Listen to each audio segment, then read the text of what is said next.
so we should all be on this page. We're still going to be talking a little bit about inscribed angles today, but we're going to also add on that we're working with a quadrilateral shape and the inscribed angles that kind of come from that. So when we look at this picture, the very start of our notes here, this is a quadrilateral that's being inscribed into the circle. What makes something a quadrilateral? It has four sides. So we're just talking about shapes that would have four sides. And again, for it to be inscribed means that all four corners of the shape need to be on the edge of the circle. So you can see how A, B, C, and D, all four of those points are on the edge of the circle. None of them are coming from the center. None of them are just like a random dot in here that it's coming from. Okay, so make sure you're keeping that in mind, because there might be like problems in the future where like they throw in a triangle or something like that, and it might deceive you. You might think that it's like an inscribed quadrilateral, or watch where those points are placed at. If they're not on the edge of the circle and it doesn't make a four-sided shape, we can't use these properties here. Now let's think about what we know about quadrilaterals. It's been a little while since we've talked about them, like exclusively. We talked a lot about all the different types of quadrilaterals at the end of first semester. Rectangles, squares, trapezoids, all of those shapes, okay? Does anyone remember, like when you have a quadrilateral, it has four angles. How much do the four angles add up to in a quad? 360, which is very similar to what shape that we've been working with? The circle, okay? So when we have a quadrilateral inside of our circle, their angles, like degree-wise, are going to end up being very similar. They're going to add up to 360. So what this theorem has at the top here is we want to think about what's going on with the opposite angles. Give me an example of what would be opposite angles in that picture. A and C, and then B and D. So those are two separate pairs, but they would be opposite because remember they're across from each other. What the theorem says is that when you have opposite angles on a quadrilateral that is inscribed, they are going to be supplementary.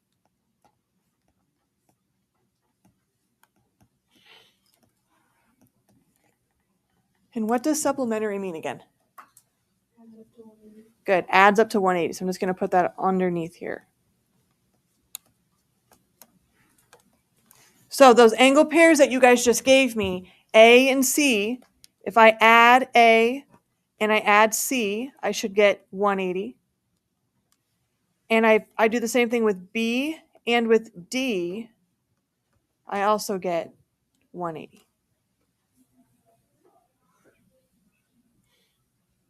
Now, we're going to go through some examples. There will be some that it's fairly simple. You just maybe notice that you have opposite angles, you subtract from 180. Okay, there might be some though that you have to think a little bit harder and work your way through. So they're not always just going to say, here's the information, use the rule, and then be done. So we might need to start looking for other things like we even just saw on the worksheet. We might have to look for diameters or other shapes, maybe the triangle, or if we're looking for angle pairs or vertical angles or something like that, inscribed angles, some of those things that we've still had been talking about might play into what we're doing here today as well. So let's give it this first one. This first one should honestly be fairly simple. Okay, they're giving us an inscribed quadrilateral. I know it's inscribed because all four corners here are on the edge of the circle. So it falls right into this definition we just talked about. Opposite angles are going to be supplementary. So how would I find 1? And what is that? 116. Good. So there's angle 1. How would you guys find angle 2? Good. Good. Thank you. 122. Perfect.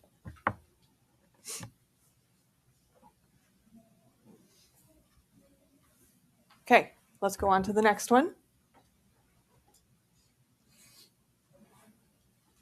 It is fairly similar to the first one, not identical.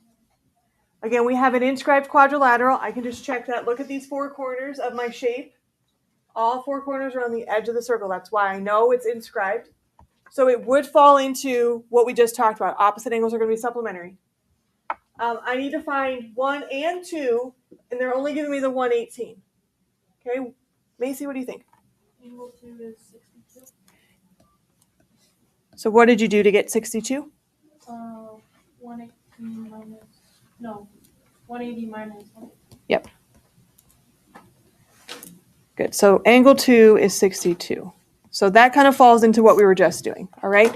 But if you look at 1, is the opposite angle across from 1 given to us? No. And we really don't have any information from the picture that tells us like what it would be.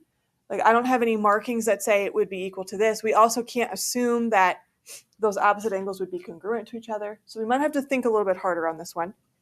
Okay, so let's kind of pay attention to what else is going on in the picture. Do you guys see that dotted line that's in there? Yeah. What is that? It's a diameter. So if I think about the diameter from like this point over here, this whole half circle would be 180 from like here to here. And then this side would also do the same thing. Okay, let's maybe use that to help us. So if I were to outline 1, kind of like what I was doing on your worksheet earlier, you said it's going to be 90? Why? Because you take 180 divided by 2, and 1 is across from it, so it's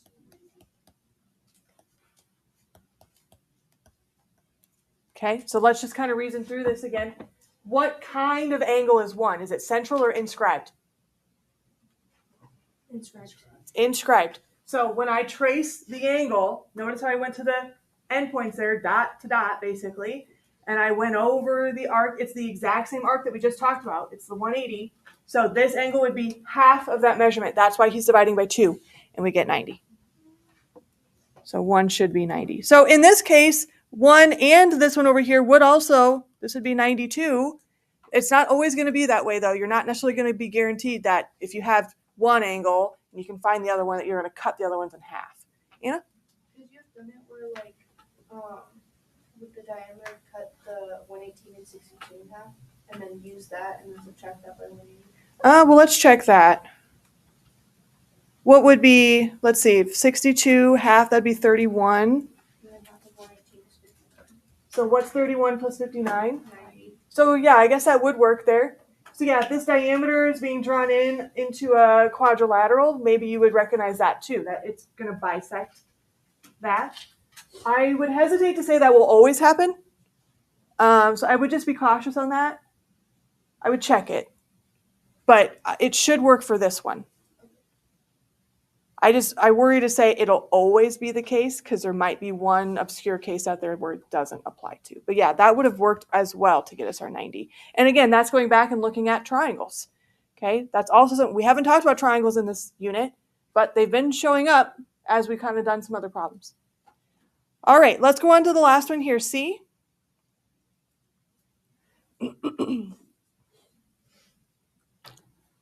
Anyone have like thoughts, anything that's kind of leading them to think we could do something here? 1 is 51.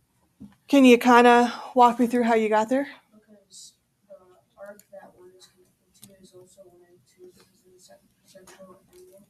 So if you divide that by 2, it's 51. Okay, so I'm going to outline 1, and then you mentioned a central angle. The central angle is right here, and we know it's central because it's coming from the center. And that seems to be hitting this exact same arc. So Hayden was saying that the central angle that says 102, that's going to be this arc as well.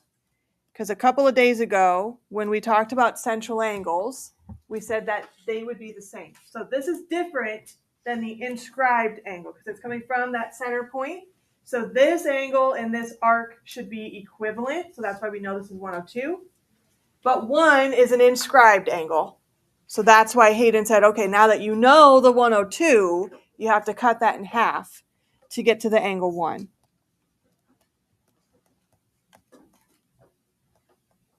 Which is going to be 51 degrees for angle 1. All right.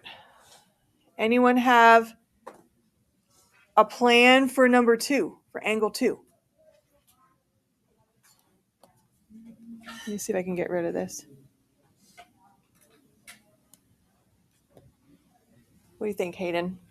So 2, it's not really connected to that 102, even though it looks as it is. Mm-hmm. It's connected to the big quadrilateral. It's across from 1. Oh, I see what you're saying. Here to here. Yeah. So it's going to be 129. Because if you add both of those together, you get 1.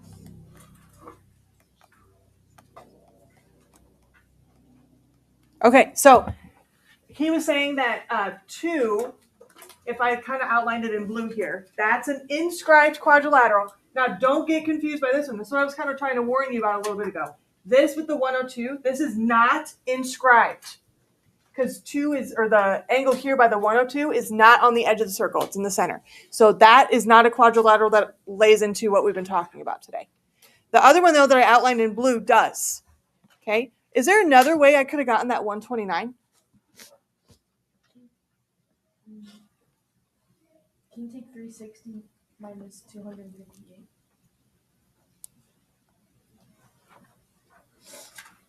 Yes. That would be 102. I think you're on the right track, though.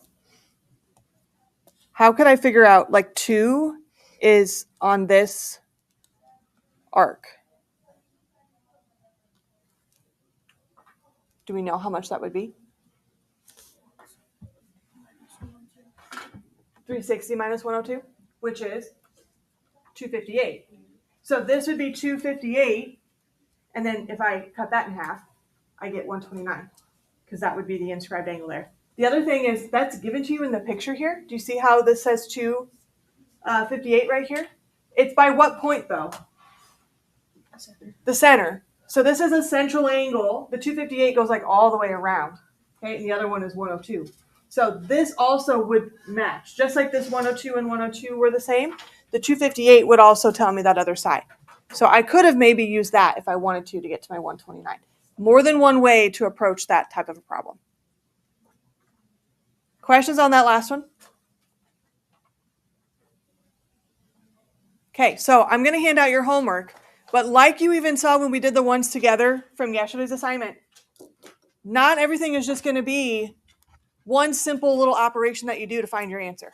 You might have to think through, what connections am I seeing here? Maybe you need to use some of those arcs or the inscribed angles to help you fill in some information on the circle before you can do anything with it. Okay? You're going to have to think.